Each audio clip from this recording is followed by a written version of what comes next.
Welcome to Embargoed, a podcast featuring intelligent talk about sanctions, export controls, and all things international trade for trade nerds and normal human beings alike. I'm one of your hosts, Brian Fleming. I'm here, as always, with my friend, colleague, and co-host, Mr. Timothy O'Toole. What is up, Tim?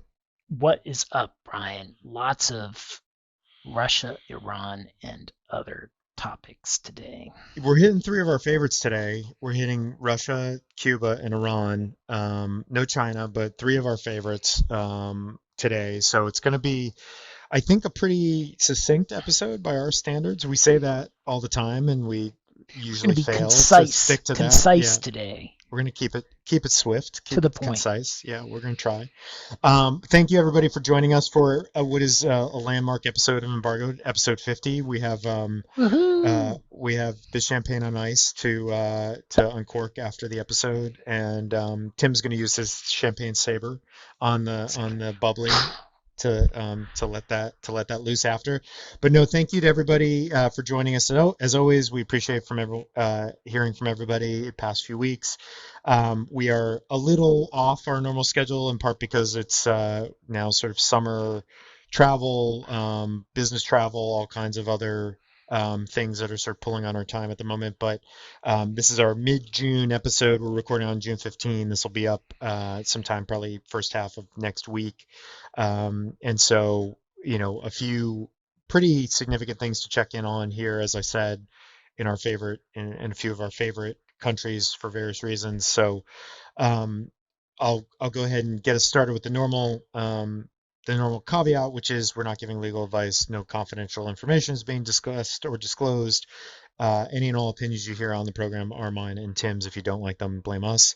If you like Embargo, please subscribe. You can get us anywhere you get your pod content. Please give us a rating, hopefully a 5-star rating. Spread the word. We're here every 2 weeks or somewhere thereabouts in the summertime. So without further pomp and circumstance for our 50th episode, here's what we're going to cover today. We're going to start with a Russia Roundup because it has been a few weeks. There's a couple of interesting developments on the OFAC side, a couple on the BIS DOJ side. We're going to talk about a few odds and ends. So that'll be kind of the bulk of the early portion of the show. We're then going to go to the recent amendment to the Cuba regs, which just came out last week. Announced in May, but just came out in the Federal Register last week, and it's a little bit of a turning back the clock to the Obama era with some of the changes that have now been implemented in the amended Cuba regs. So we'll talk about that a little bit, and then finally, no lightning round today. Although this topic might qualify, we might take some bets on. One of our favorite all-time topics, JCPOA 2.0. Is it dead? When is it going to be dead? How do we know if it's dead? If it's not dead, what comes next? Because things are looking pretty dire these days with respect to the talks, the indirect talks with the Iranians to resuscitate the deal. So we will close with that. So that's it. We're going to do three big topics, but three topics, and that'll be the show for today. So before we jump in, any thoughts or words of wisdom or reflections, Mr. O'Toole, on the occasion of our 50th episode, as we were just revisiting some of our early episodes when they were done in person pre-pandemic. That's how long we've been doing this now. So that's quite an achievement in some ways. Yeah, 50. Who knew? I mean, it's a lot of talk about sanctions, a lot of talk about China, a lot of talk about Russia, but I think it's still topical. And we're going to be brief today and concise and to the point. We're going to do that. We have, again, the big champagne drenched celebration can only wait so long. So we're gonna try to be brisk. So with that, let's jump right in. So topic number one, like I said, Russia Roundup. So we'll do this in kind of a couple of tranches. Let's start with some of the recent developments and recent announcements from our friends at OFAC. So I'll start here, because this is the freshest. This just came out yesterday. Which is the issuance of a new general license 8C now with respect to transactions related to energy. And for those who've been tracking this, obviously there was a predecessor general license that was in place that allowed for transactions related to energy through June 24. So it was set to expire, and there was some question whether that was going to be extended or not. And it was targeted and designed with some of the largest Russian banks that are now subject to blocking sanctions in mind, and also the Central Bank of Russia, and obviously meant to free up and facilitate and allow for payment for transactions, again, related to energy, defined term under the general license and in the FAQs, in US dollars and connected to the US, and for US financial institutions to be able to partake in such transactions. And now that this has been extended, renewed through December 5 of this year is now the new date, which not coincidentally is the date upon which the EU is set to impose its ban on imports of Russian oil into Europe. And so it seems that this is coordinated with that in mind, not surprisingly. So let me stop there and just let me throw it to you, Tim. I know you have thoughts on this, and this is one that we've both gotten a lot of questions about. I have a few other sort of notes and thoughts based on some of the comments and guidance that came out around this. But what are your thoughts upon seeing the issuance of GL8C? So I was a little surprised. I actually expected the tightening on the energy sector to start, right Now, around June now, yeah, like right around June 24, right around this was going to be the run up to it. So I expected a little bit more tightening. I will say that I think that the U.S. policy on this it's in a little bit of tension because on the one hand you have GL8, which is a very broad GL. I mean, it doesn't have any restrictions on what you can do in connection with the energy industry, and it allows for transactions with sanctioned banks. So it's pretty broad in terms of the carve out for the energy industry. But then, back in I believe it was March, the president issued an executive order that prohibited new investment in the energy industry, which is also a very broad prohibition on energy-related investments that are new. And we can talk probably in a few minutes about what that actually means. But when you look at these two together, there's some tension because on the one hand, GL8 and now expanded GL8 seems to suggest energy-related transactions are really carved out from the sanctions through December. But on the other hand, you've got this new investment prohibition that takes a lot of that back. yeah, I would say that, and we are going to get to the new investment prohibitions in a moment, because not only obviously was there EO 14068, which explicitly prohibited new investment in the energy sector, but then there was a subsequent EO 14071 that broadly prohibited new investment in the Russian Federation by U.S. persons. So we're going to get to that because OFAC has issued some new guidance on what new investments are and are not in their eyes. So we're going to get to that in a minute.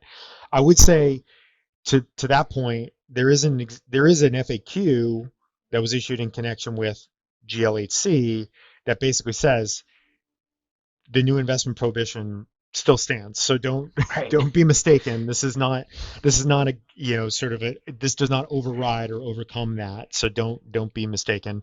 The import ban with respect to Russian crude and other Russian energy products still stands. So don't be mistaken. This does not sort of override that. It really is meant. I think it's what is clear is it really is meant to keep the markets and the financial sector from grinding to a halt when it comes to payment for anything, again, related to energy. Because as we know, so many of those transactions are denominated in US dollars and do rely on US correspondent banking relationships to make them work. And so that is it seems clearly the intent here. And in syncing this up now with the end of year, um, onset of the EU ban on Russian energy imports, it does seem that the judgment was made that it's best to align there and to not sort of have this train wreck of a situation for 5 months where US dollar payments are going to be unauthorized for anything related to energy, but Europe is trying to wind down and is just it's just going to make that impossible, if not extraordinarily difficult, if we're not sort of allowing for that. So I do think at the end of the day that's probably what it is. It's kind of, as you said, it is in tension with the clear desire on the U.S. side to tighten the screws with respect to the revenue that Russia is generating off of the energy sector. But I think it's probably seen as a necessary evil to align with the European timeline and to allow for this to play out. So, that's kind of my 2 cents. I do think that just two other notes that I have on this related to the FAQs that were issued. Number one, there is an acknowledgement that if the December 5th date holds and there is not going to be a renewal of that or an extension of this kind of, related to energy payment carve out, let's call it, OFAC expects that they will allow for an issue, a true wind down license at that point, if there would be a need Right. to do so. So they've signaled that clearly. I think we would expect that, but they've been very clear that that is the intent. So that would presumably extend at least into the early part of 2023, if that is the case, if that timeline holds. The second thing that they said, which I thought was, and I kind of laughed when I saw this, and I shouldn't have, but I did. And those who live this day in, day out, like Tim and I do, will know why. There's basically an FAQ, it's 1011, that says, my bank has refused to process a transaction related to energy despite the general license. What do I do? And it's basically like, engage with your bank and call OFAC if that's the case. And it's just like, Yeah. I don't even know what to say to that. But I mean, that's true to a point, but it's just like the most unhelpful attempt to be helpful that I've possibly ever seen when it comes to an FAQ. And, that is the reality, as everybody knows, that I don't know how many times I've told people, well, yes, you should be able to do this. It should be authorized by this, and this. Make sure you talk to your bank, because they may look at it and be like, we don't care. We're not Right. gonna, we're It not gonna says process this Russia. transaction Right. anyway. So we're sorry, Right. take your business elsewhere. Yeah, it's Um, about Russia, so good luck. right. Is often the bank's response. But yeah, I mean, that is amusing. I thought you were going to say that they wrote an FAQ that said have a nice day, but but apparently not. Our friends at Apparently OFAC, always very polite. they Hats are off to them for always always being very polite, the very polite and very professional, as anybody who's ever communicated with them knows.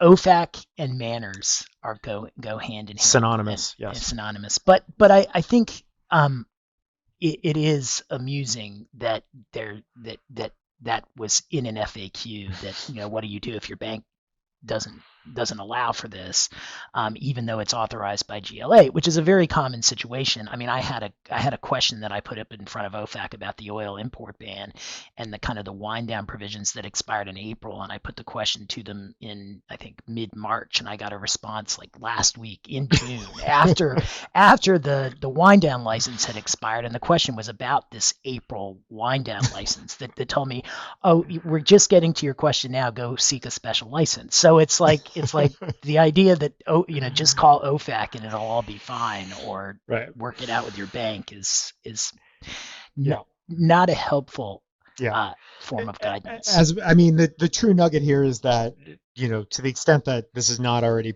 part and parcel of how you try to handle these things anyway, communicating with the parties and the counterparties that are involved directly in your transaction is always sort of the best order of business, obviously, to try to sort out what people are and are not willing to do, and what they do and do not believe is authorized, unauthorized, and within their own risk tolerance. I do think there is some good lesson to be taken from that, but the idea that um, you have to throw your hands up and sort of say, oh, well, yeah, well, I guess let's just, I there's just nothing to call be done OFAC here. and they'll Yeah, sort it out. yeah, that, That'll work. yeah. So anyway, I think that's, on the GL8C, I think that's about all I had for now. Just to pivot to the other kind of big point that came up in the middle of this discussion, which is the new investment prohibition. So um, there was new guidance that was issued just, again, I believe it was beginning of last week, June 6th, which is some new FAQs on the scope of the new investment prohibitions. And we had talked about this previously, and OFAC had signaled that there was new guidance that would be forthcoming, because obviously at the time the ban went into effect, at the time the In particular, 14071 was issued. There was really no guidance on what the scope of this meant.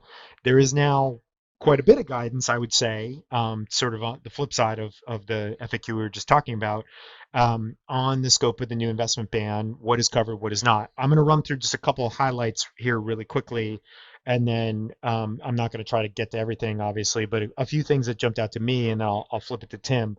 So, um, in terms of, I think one of the most common questions that we've gotten certainly is, what about kind of day-to-day operational activities, funding your subsidiaries and affiliates that are already in Russia and are already operating in Russia? Is this covered by the new investment ban? Is it not? There had obviously been some informal guidance that was out there to try to explain what was covered and what was not. There's now an FAQ on this, which is 1052, which makes it pretty clear that, funding your subsidiaries and affiliates um, in connection with pre-existing projects is fine. That's permissible. That's authorized. Would not run afoul of the new investment ban. Of course, there's the caveats are, as long as it's not sort of new and expanded projects. And that is going to be a common refrain throughout all of the guidance, that as long as it's not new or expanded projects, and as long as it's not, let's say, um, commercial sort of typical commercial payments that are that are actually dressing up some sort of investment stake, or a royalty stream or something else that's sort of a disguised new investment. As long as you're not doing those things with regard to ongoing operations, then you should be fine. I think most of that's kind of a big picture takeaway from the guidance that's now been issued. Similarly, so that was 1052 about sort of funding subsidiaries and affiliates. 1051, is it okay to provide goods, services, and technology into Russia? Again, same answer, yes, as long as it's sort of ordinary commercial sales terms, not a dressed up new investment that's kind of disguised as something else, I think is kind of the key takeaway there. But I would sort of encourage everybody to look at that.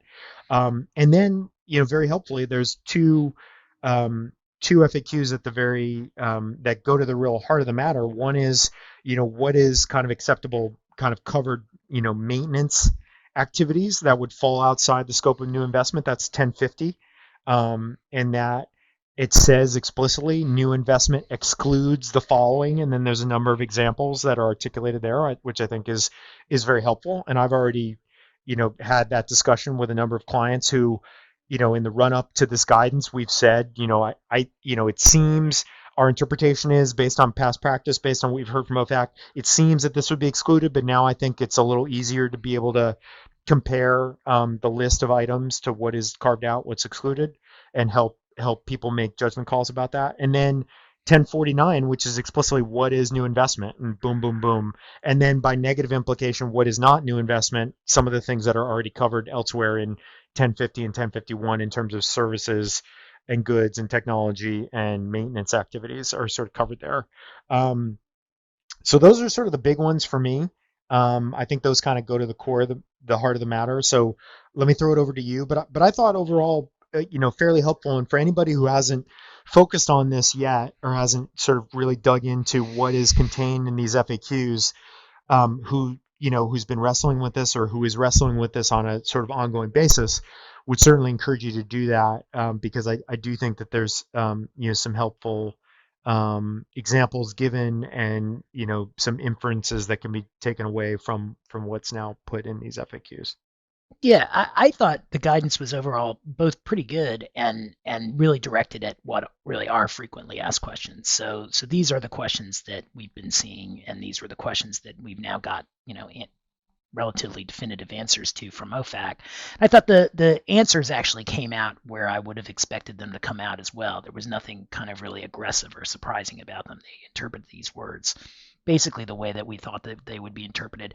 The thing that jumped out at me, I guess, a couple of things that jumped out at me really related to the divestment guidance. So new investment is not divestment. Well, that's easy, but they were a little, right. I mean, but it in the particulars it gets harder, because as we know, Like when you are trying to divest, there are certain things that you might have to expend. Like, for example, if you're a US company and you have a sub and you're trying to divest of the sub, you've probably got all of this investment in the computer infrastructure, the IT infrastructure that you don't want to transfer over. On the other hand, it's hard to sell a company, to divest yourself of a company that has no IT infrastructure. So, what if you buy new IT infrastructure and install it so that it won't be compatible with your companies, but it's so that the buyer actually is getting something that actually has IT services? Is that new investment? I think the answer now is pretty clearly no. But again, that's Not to mention though that that is also carrying with it some in-country transfer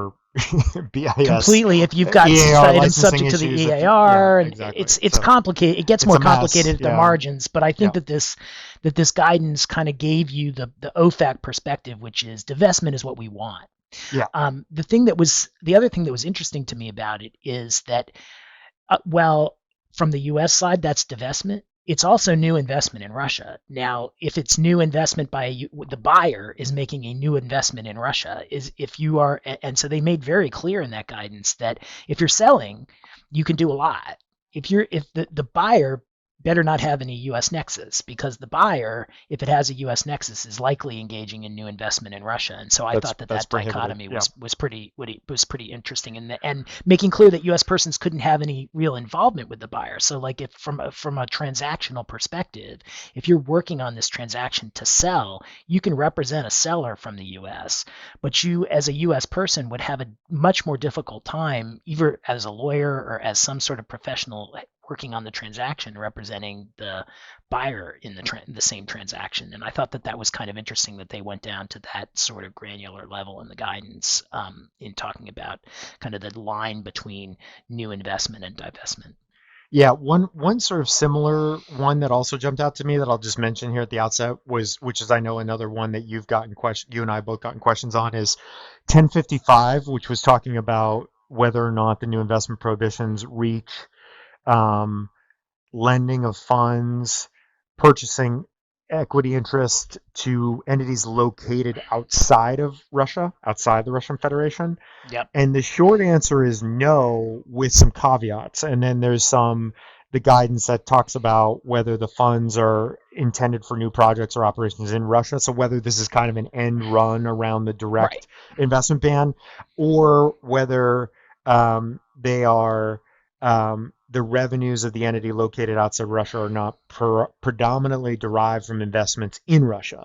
So, and obviously on that second point in particular, that might be a hard thing to know if there are Russian individuals or entities that are sort of part of the structure that you might be dealing with in you know in a third country. So I know that's one that's been coming up, and this also kind of bears on the divestment piece, right? Because it's possible that there could be things that are being done in the name of divestment that relate to these types of activities that are done in third countries, but you sort of also have to be mindful of these considerations as well, and whether or not they're sort of you're coming full circle to run afoul of it for a different reason almost. So it does get complicated, but I think the idea that there's no blanket prohibition on doing things like that, and that it needs to be these kind of considerations have to be addressed or thought through in conducting transactions with parties that are outside of Russia is I think is helpful generally. So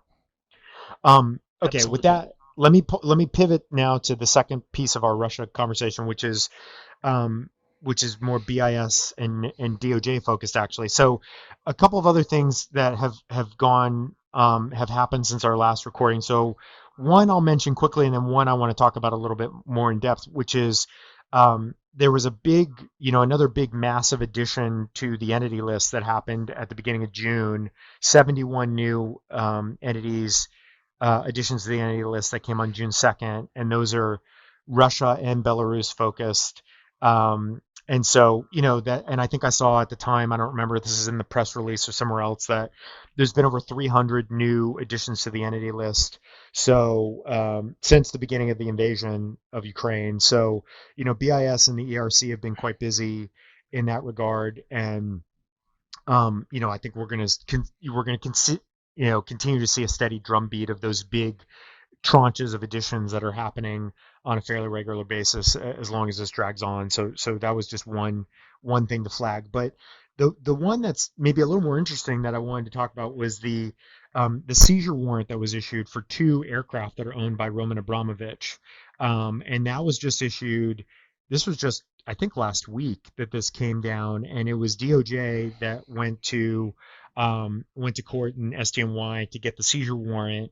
And for anybody who hasn't seen this, and it got quite a bit of news coverage, there was two aircraft that are alleged to be owned by Roman Abramovich, who was the former owner of the Chelsea Football Club in the English Premier League for sports fans out there, and otherwise, one of the more well-known Russian so-called oligarchs that have been out there and have now been targeted by the various sanctions regimes. In this case, Abramovich is still he's not a block person. He's not an SDN, so that was not the basis for the seizure warrant. The basis was that with the new export control rules that have gone into effect, that BIS put in place in March, that essentially made just about all controlled U.S. items subject to the EAR or subject to licensing requirements with respect to Russia, that the two aircraft that he owns, one a Gulfstream, one a Boeing 787, violated the EAR, because they were known to have flown to Russia after after the new rules were put into place, and they flew into Russia without a license. So that would be an unauthorized re-export of those aircraft to Russia, without authorization by BS. And also, given the way they changed the license exception rules, the one plausible license exception that could have been claimed for that was taken off the table for items that are owned by Russian nationals. So he couldn't claim the AVS exception. So it's deemed by the U.S. to be an illegal re-export of these aircraft to Russia. One of them is still in Russia. One of them is now purportedly in Dubai. And so they went and got a seizure warrant for these two aircraft, combined value of $400 million between the two aircraft. And I think it's just an interesting. So this was by the press release that was issued by DOJ at the time. It's sort of the klepto capture task force that was sort of part of this or behind this. And obviously, it's another example. And we've talked about some of these with the various vessels and aircraft and other things that have been out there in the news. DOJ, BIS, OFAC are working very closely together on these efforts, clearly. And I do think it's just it is just kind of an interesting new wrinkle or an interesting new dimension to the enforcement tool that kind of BIS wields, that obviously DOJ is the ones going to court to get the seizure warrant, but ultimately this is about an export violation at the end of the day, because these aircraft are both 9A, 991 re-exported without a license to Russia. And I just, it's a very kind of flashy, high profile example of kind of what I think we're going to see a lot more of here in the coming months, to the extent that there are still parties out there that are trying to, fly these aircraft to Russia, or that there is evidence that is produced that they were flown into Russia after the effective date of these new export controls, which it seems was the case here, that this was shortly after the new rules went into effect in March. That's what the allegation in the warrant is, that the aircraft were flown in and then back out, or flown in shortly after without a license, and that's what prompted the basis for the seizure warrant. So again, just kind of an interesting trend and an interesting kind of snapshot, I think, of the enforcement approach that is happening here. And so I'll just throw it to you to maybe react to that. Yeah, well, it's very aggressive. I mean, first of all, they've been using this approach with respect to aircraft since the new licensing restrictions went into place shortly after the invasion, and I guess the legal premise is that General Prohibition 10 makes it improper to take action with respect to an item after you know that it's been involved in an export controls violation. And so the hook is that this plane was involved in an export controls violation, and as a result, not only can nobody deal with it, but it is subject to seizure. I, I will say that most of the seizure laws require that the item be either the proceeds of crime or involved in commission of a crime. To the extent that this was a licensing violation with respect to the fact that AVS no longer applies to an airplane, I think it would be tough to show that this plane was involved in the commission of a crime at some point. I mean, it might have been involved in a technical violation of the regs, but if every improperly licensed export or import of an airplane made the airplane subject to seizure, I think that would be a big change in the laws. So I'd be curious to see how this plays if it's ever contested. But I will say that it appears to be kind of not just in this instance with respect to these planes, but in with respect to enforcement writ large, this is a new tactic that we've seen at the beginning of the invasion of Ukraine that they are using more and more, and it's, in my view, aggressive, not particularly precedented, and may, if challenged, have some issues. Yeah, I think that's a really good point, which is, obviously the general prohibition 10 issue is out there and has been BIS has in particular has been I know very very vocal and very public about sort of pushing that and making parties who might cross paths with aircraft and vessels and other things that could subject them to general prohibition 10 exposure, that people are aware of that. Here, I do think your point is a really good one about whether or not they have the goods to show that this was a willful violation of the laws, given that it was close on the heels to the change and close on the heels of the change to the tightening and closing of the license exception. If push came to shove and this were ever to be litigated, whether or not Abramovich's lawyers would be able to credibly claim that this was an inadvertent violation of the new regs, sort of right in the immediate aftermath of their passage and their implementation. So I do think that is a really interesting question, and whether we're ever going to be able to see a court case on that or not, I don't know, but that would be fascinating, and I agree with you that would be a really interesting basis to challenge this, that this is not in fact a willful violation because of the novelty of the sort of sweeping nature, the novelty of the approach, and perhaps the plausibility that it wasn't entirely clear at that point that was what was the state of play. Well, and I think most, lay people are not thinking of an airplane flight as an export. It is, but you don't necessarily think of it like that. And then one that normally would require a license, but for the existence of ABS, which had carved out Russia very recently. I mean, you have to know all that to know that this was a violation. And so, to the extent that you get into willfulness, maybe they've got the goods. Maybe somebody, told Abramovich specifically before they took off, or told, somebody in connection with the plane, if you fly this into Russia, you'll be violating U.S. law. At which point, if they flew it into Russia, the willfulness case becomes easier to make. Right, and we don't know that, and that's not clear Right. from the seizure warrant. So that's speculation at this point. But I do think that that's a really good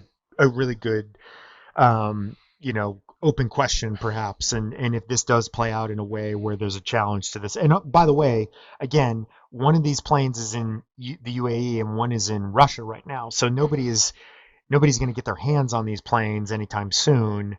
And if it does ever come to a court challenge, in terms of the legal sufficiency of the seizure warrant, then I think that will be a fascinating question. There could, of course, also be a follow-on criminal case that is brought in connection with this, that would be charging Abramovich himself or others in connection with these underlying violations that are the basis for the seizure warrant. So that I think we'll have to just wait and see. And if that were the case, then I would expect that all of that is going to have to be acknowledged and addressed in the charging documents, at least on its on its face. But we'll have to see. I think that's a question for another day. So. Anything else on Russia before we move on? I think that kind of covers a few of the big items from the last few weeks. But if nothing further, then why don't we go to Cuba? Let's go to Cuba. So what at the end of the Obama administration, President Obama loosened many of the kind of more restrictive travel regulations related to Cuba, and at least some of the regulations related to sending of remittances to family members in Cuba. One of the things that President Trump that ran on in 2016 was that he was going to crack down on these, these changes that the Obama administration had made. And during the course of his administration, President Trump did do that, cracked down on a number of the general licenses that had allowed for travel to Cuba by U.S. persons and made it much easier to travel to Cuba. Not all of them, and so many of the travel changes remained in place. But I think some of the ones at the margins that were pushed back related to both family remittances.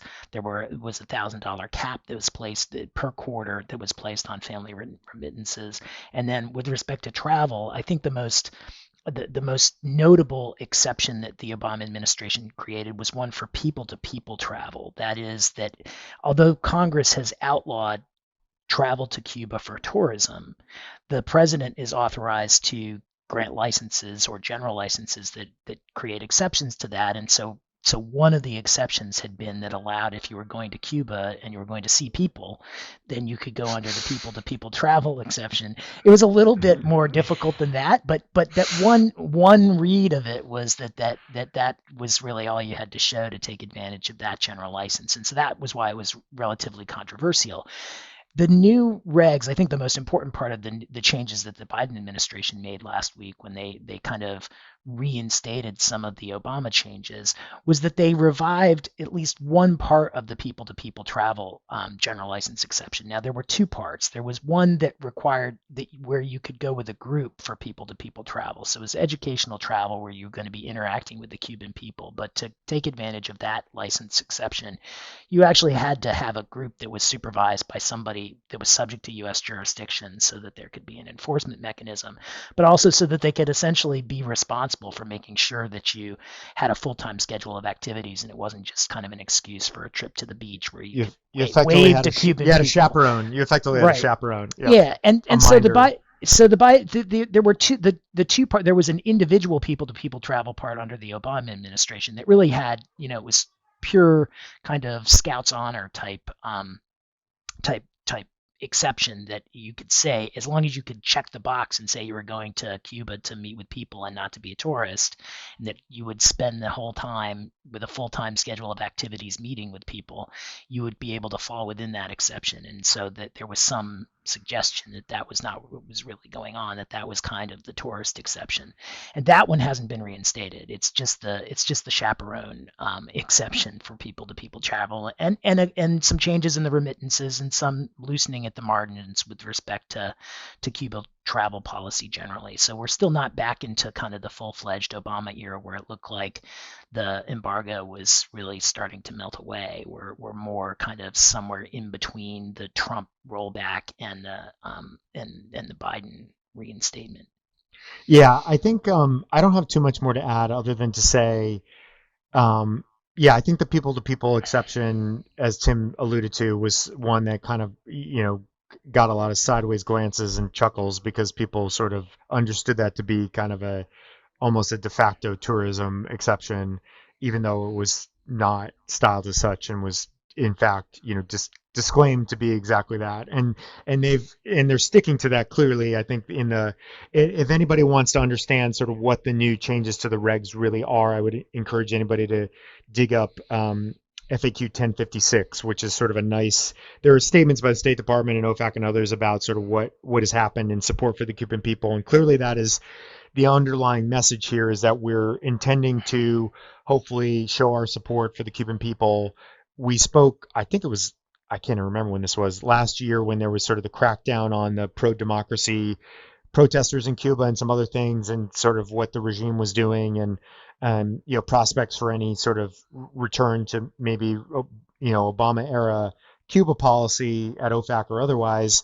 And I think that it's been largely quiet, honestly, in the 18 months or so that Biden has been in office. But I do think that these are symbolically and not so symbolically, the lifting the remittance cap obviously is a pretty significant thing for people who have family there and have other good justifications for wanting to remit funds to persons that are not sort of the core policy reasons that the Cuba embargo exists. And so, but the people-to-people travel, as Tim said, group only still, not individual, and there's a not for tourism is sort of part of the FAQ, like Yep. it is right there. So Tim and I have both had the misfortune of seeing some declarations that have been made by persons or aware of some statements that have been made directly that say, yeah, I'm going to Cuba for tourism. And then you're sort of like, Right. how did nobody catch this? It's sort of, Right. it's one of these very, these things that people still don't quite understand, despite all the changes. But if you look at FAQ 1056, they sort of break down very neatly. Here's what the new amendments did, and one category that Tim didn't touch on is professional meetings and conferences in Cuba. So that's one other area where, some of the general license has now been kind of resuscitated to allow for, subject to certain conditions, travel related to attending or organizing meetings and conferences in Cuba. People to people, academic activities, and then the remittances. It's really those three areas. So Yep. at the end of the day, not not the most sort of sweeping changes, but fairly significant, noteworthy. I think it sort of certainly caught our eye when it popped up, and when the statements were made in May from some senior spokespeople and officials in the administration that this was coming, and then when the regs were actually amended last week, I do think it's significant and could foretell that there's more coming. But for now, it's sort of I wouldn't call it significant, but at least a somewhat important, at least incremental change back toward perhaps what the, again, Obama era kind of policies were. Yeah, but with a very different spin. I mean, in the Obama at the end of the Obama administration, these regulations were clearly seen as kind of the last gasp of the Vestige. Cuban. Yeah. Yeah, it looked like the Cuban sanctions were going away. That seemed to be the trend, and they were kind of announced as such. And you'd go to conferences, and OFAC would. I mean, I actually heard, and I should say maybe they weren't from OFAC, but I heard somebody from the government at a conference in 2015, 2016 say something like, "If you can't figure out a reason that you can get to Cuba, then you're not trying hard enough." I mean, that was really the attitude back in that time frame. I think this is much more restrained. I mean, I think this is being pitched as a like we're loosening things at the margins, but it's still not okay to go to Cuba for tourism, and we Right. really mean it this time. And oh, by the way, like we're not going to open up some of the regs that were kind of the most um, lenient in terms of allowing transactions with Cuba or the Cuban people. Right. And again, I think that it's all couched in the idea of this very sort of pro-democracy, pro-Cuban people Yep. rhetoric, which is not, not Right. really all that surprising considering that that has been kind of the, the linchpin of the kind of policy stance of this administration from the beginning. So anyway, we did want to highlight that because I think that is worth keeping an eye on. But as Tim said, I don't know that we expect a lot of big movement or actions on this front, in part because I think anything more significant would be politically unpalatable at this point and probably not something that the president would want to take a hit on, which I think leads us neatly to our final topic, which is Iran and JCPOA 2.0. So the reason this is back on our agenda for this week is that for those who haven't been following this, in the last 2 weeks or so, there's been a lot of chatter and some action that has come out of um, the U.S. and European members of the P5+1 who were the part of the original Iran nuclear deal,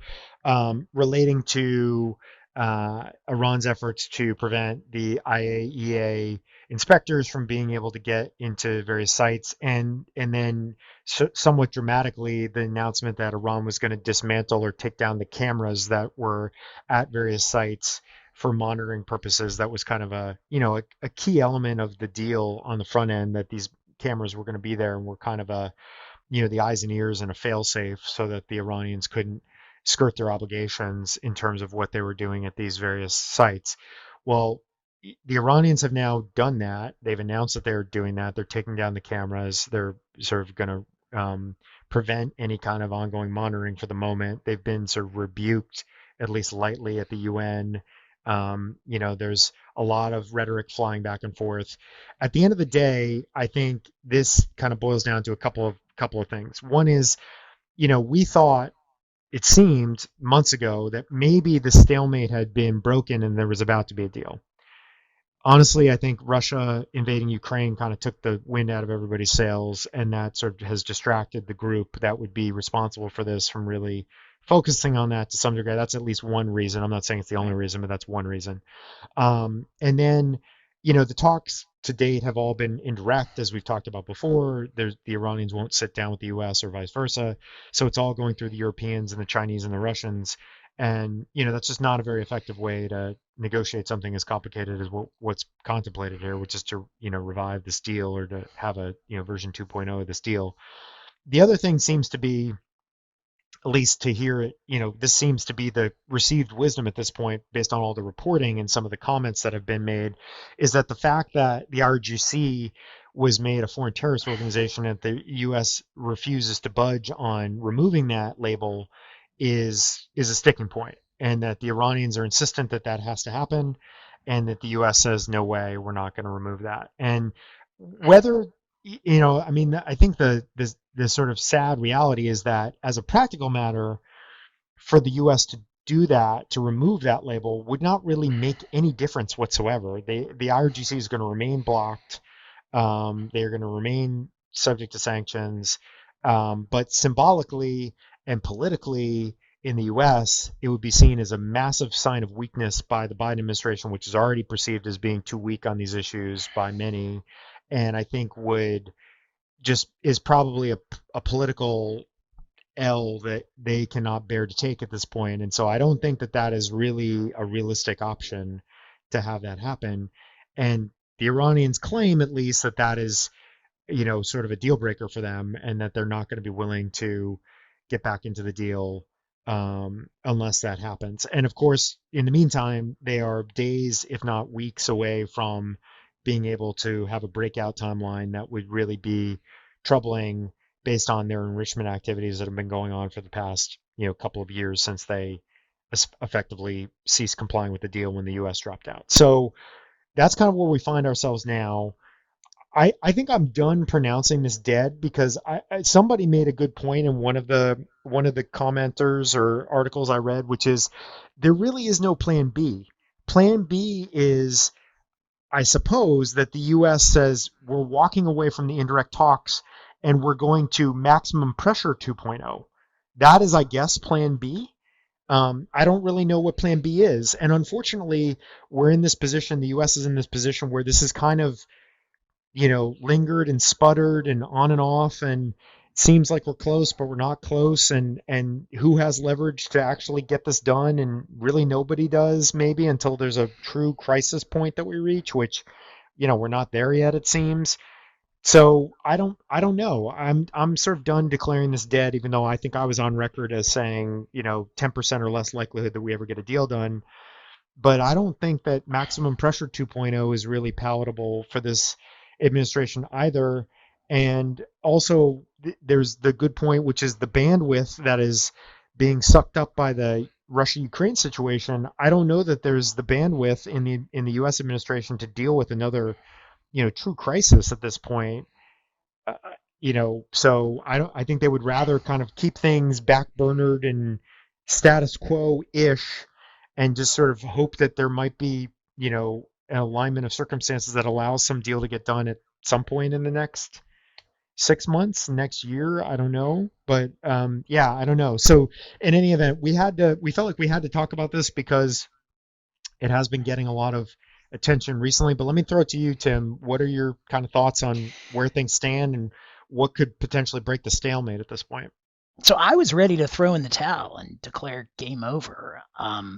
But the fact that you won't do it means that I can't do it either. I mean, so well, let's be counter. Let's, for conflict purposes, you be the naysayer and I'll be the well, I mean, grudging optimist, I guess. I wouldn't even. It's that's not really hard. So I hear you on there is no alternate strategy. Like, there's no viable alternate strategy. First off, there's no bandwidth to really impose maximum pressure on Iran. And to do that, you really need international consensus. And the Biden administration has, I think, written the playbook on international consensus with respect to Russia, but there's no way they're going to get to it with respect to Iran, and even trying could threaten the consensus with respect to Russia. And then beyond that, the president is, I think, like many Americans, concerned about oil prices. Do you want to impose maximum pressure on one of the biggest potential oil suppliers in the world, who is by all accounts supplying oil outside the U.S. right now quite a bit? You want to impose maximum pressure so that you essentially take Iranian oil more off the market now than it has been previously, so you drive the supply of oil down just as prices are like $5 a gallon for gas. They're not going to do that.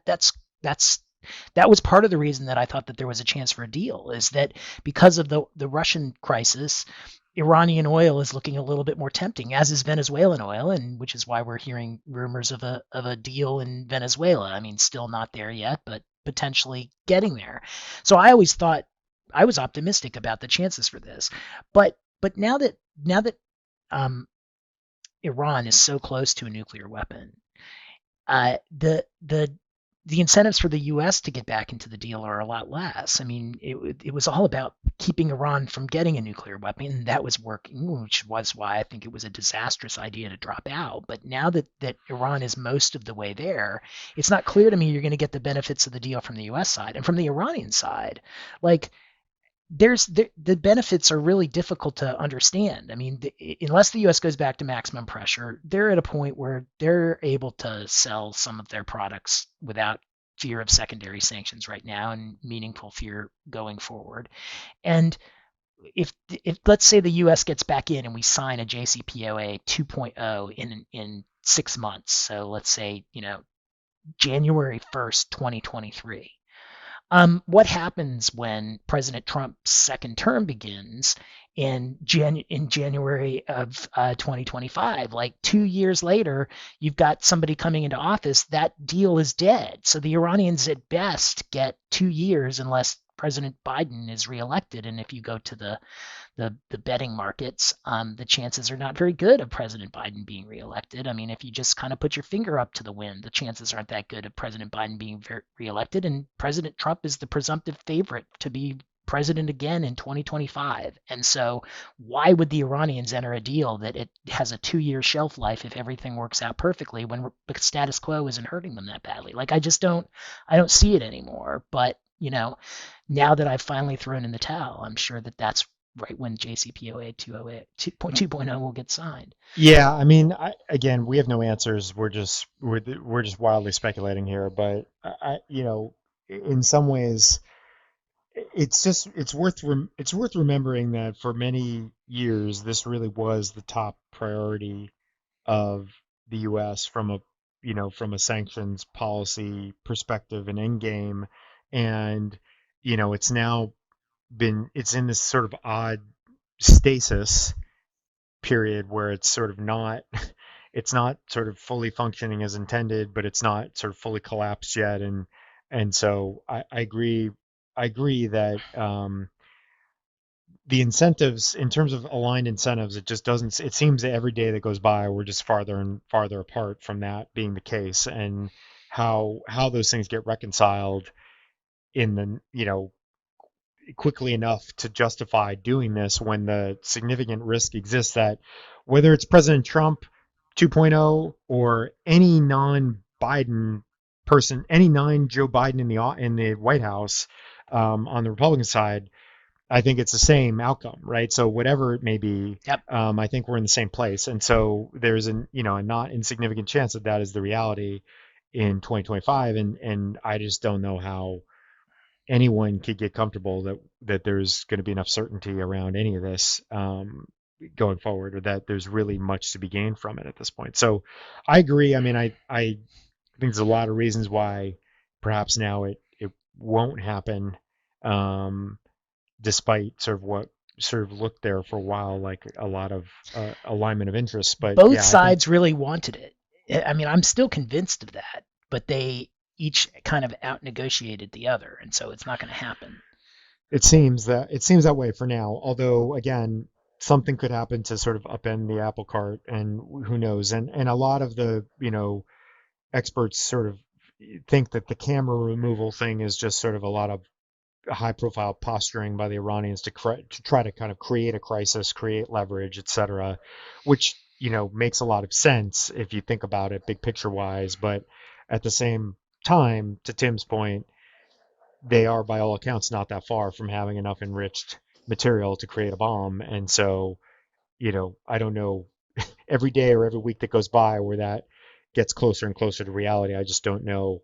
I don't know that there's going to be a lot of incentive to get back into a deal that resembles the old deal. And if there was going to be something, it would have to be sort of a start from scratch kind of thing. But I Yeah, don't really understand how that's going to happen in the near term. I think the moment has passed. It may have. It may have. And with that, let us wrap. And our moment has passed for this week, for today. 50th moment. Yes, our 50th episode. We thank you all for joining us. It has been if anybody is curious and wants to go back to the very first things we were talking about back in early 2020, it is, as I said at the beginning to Tim and our producer Matt, it feels like 7 lifetimes ago that we were getting started and doing this. Maybe it's just that I've aged in dog years during the pandemic and with all the craziness that's gone on the last few years. But yeah, it has been a wild ride on the in the trade nerd world and on the sanctions and export controls front. So we thank everybody who's been around with us for some or all or any part of it. And again, we'll be back in a couple weeks with the next 50, starting on the next 50. So Yep. thanks everybody. Stay well and stay sanctions free. Thanks for listening, everybody. Stay sanctions free. All right, bye.